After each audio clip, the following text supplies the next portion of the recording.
Hello, welcome to WayPoint Survival. Today, we're going to talk about Horace Kephart's forgotten boot hack. Stay tuned. Now, as you remember from our last episode, these are the type of boots that Horace Kephart liked to wear. They are ankle-high boots. They do have a leather sole, so that's just a classic kind of boot from that era. They are very lightweight, and I think that's one reason why Horace Kephart liked them. But he had a secret method for making them not slip as much when he was hiking, backpacking, and going through the mountains especially, but anywhere there's rugged terrain and you're afraid that you might slip. For this project, you're going to need a few things. One of the first things that you really need to find is a shoe last. Now, these come in different sizes. You can get them. It's kind of hard to take off, but these are replaceable and interchangeable. So there's more than one size, and you want to get some sort of a sturdy bench to put it on. You want to make sure that whatever boot you're working with, that it will fit on here and not be too big. This one is just about perfect. So we've got a good heel coverage, and we can slide it back and hit the toe, and there's enough room to move it around just a little bit on the last. Next, you're going to want a hammer. This is a cobbler's hammer, particularly well suited for doing these things, as that's what it's made for. You're going to need to find some Hungarian hobnails, and these are the cone-headed hobnails. So these are the ones that he preferred. He preferred a 4/8. I wasn't able to find that. These are a 7/8. They're a little bit longer, but I believe they'll work just fine. You're going to need a rag, and then you can need some boiled linseed oil. Of course, your boots, and you will want to take the shoestrings out if they're in your way. If not, you can just work around them and leave them in. That will be fine. And last but not least, as we get them all fixed up, they're going to be scuffed. We want to make them as waterproof as possible. We want to make them look nice. So some shoe polish, a shoe brush, and then a buffing rag to finish it all off. So before we go a whole lot farther, I just want to take a minute and remind you to check out our website at waypointsurvival.com. And when you go there, not only can you check out the great classes we teach, but make sure and sign up for our free weekly newsletter. It's not only WayPoint Survival, but it's Prepping 101. You're going to get some really great articles, well worth reading. You don't want to miss it. Make sure and sign up. Thanks. Now, before we get started on the leather tends to dry out. We want to put 1 or 2 coats of boiled linseed oil, and that's going to help the nails fasten in a little better and also help seal up the leather to keep it from leaking. So again, just generously put some on here and get that in good. This is a rubber heel, so we're not worried too much about that. It doesn't need any. And again, you don't have to be excessive with this, but you do want it to soak in good, and if you haven't coated them for a long time, this is a really good idea to keep these nice and moist like that, but especially while you're working with it. Now, pulling the shoe tongue out of the way and the shoestrings, go ahead and slide this on the last, just like that. So it's nice and firm, and we're going to start with the toe first. So as I said, it slides just a little bit. We're going to get it all the way to the front, right in here. That's where we're going to start our pattern. For those of you who wonder, this is what the Hungarian cone-headed nails look like. They are a cone. There are all kinds of different shapes. Some of them are just round on top, just like a half circle or a half ball. He liked these because of the point, felt like they gripped a little better and didn't wear out so quick. So we're going to use this style. The first place that Kephart said we needed them is in the toe. So again, making sure that this is pulled all the way back. We hammer it down. And the reason that you want this last in here is because when we nail it inside, you can reach in here and feel, and there's no point. What it does is it takes and it bends that nail over on the inside. All right, so it's a very, very common practice. It's called clinching. And so Kephart said we needed 3 right up here in the top. So we're going to put 3 for the toes. All right, next, right across the ball of the foot, we're going to put in 4. Again, making sure the last is in its proper place. and try to get these as straight as you can.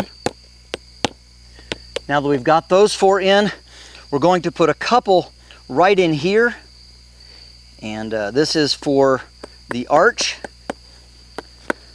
This is in case you climb up over something and you need to get a good purchase on it. All right, and you can see we've got 3 here at the toe, we've got 4 across the ball, we've got 2 right here where the instep is, so crossing over logs or something like that helps keep you from slipping.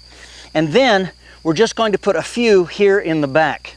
So sliding this forward so the heel is directly over the last, we're going to put in 1 here, and then 1 here like this, and then 1 here just like this, and then another one right here. So as you can see, kind of a triangle pattern. Same thing to the other side, and just like that we have Kephart's recommended pattern. Now what he said was you could always put more in, pull these out. If these get worn off or flat, as they will, it's easy to replace these because there's plenty of spaces to put other ones in there. And of course, when you're done, always make sure you go inside and feel. Make sure all of the nails are properly clinched down. And if they're not, put it back on the last and tap them a little bit more. You do both boots that way. All right, now we're going to take our Shinola,